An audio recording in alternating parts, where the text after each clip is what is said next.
Hello everyone, solids and fluids sectionle oru pudhiya question namukku nokkam. A stress of 3.18 into 10 raised to 8 Newton per meter square is applied to a steel rod of length 1 meter along its length. Its Young's modulus is given as 2 into 10 raised to 11 Newton per meter square. Then the elongation produced in the rod in millimeter is to be found out. Okay, so നമുക്ക് stress തന്നിട്ടുണ്ട്. Stress എന്താണ്? Sigma equal to 3.18 into 10 raise to 8 എന്ന് നമുക്ക് തന്നിട്ടുണ്ട്. നമുക്ക് y തന്നിട്ടുണ്ട്, അതായത് Young's modulus തന്നിട്ടുണ്ട് 2 into 10 raise to 11 and we have the length L equal to 1 metre.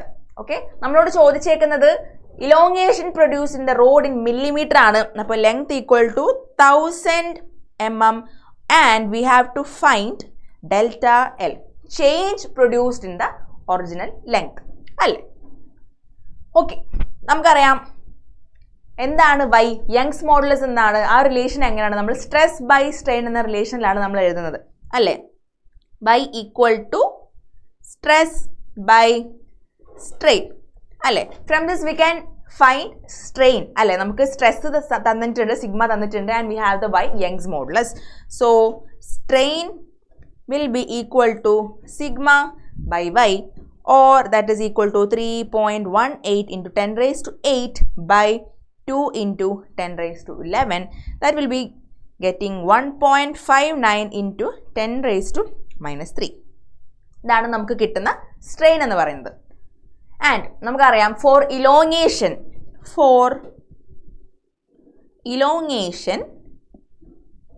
Strain എന്ന് പറഞ്ഞാൽ എന്താണ്? For elongation, strain is given by the change produced in length by the original length, that is delta L by L അല്ലേ?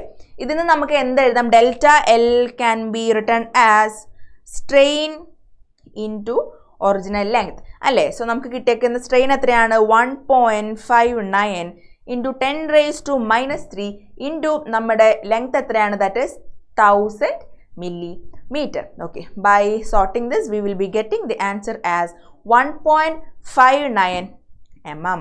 Okay, 1.59 ആണ് നമ്മുടെ changed produced എന്താണ് length എന്ന് പറയുന്നത്, അതായത് അല്ലെങ്കിൽ ഇലോങ്ങേഷൻ ഡെൽറ്റ L എന്ന് പറയുന്നത്. സോ നമ്മുടെ ഓപ്ഷൻസ് നോക്കിക്കേ.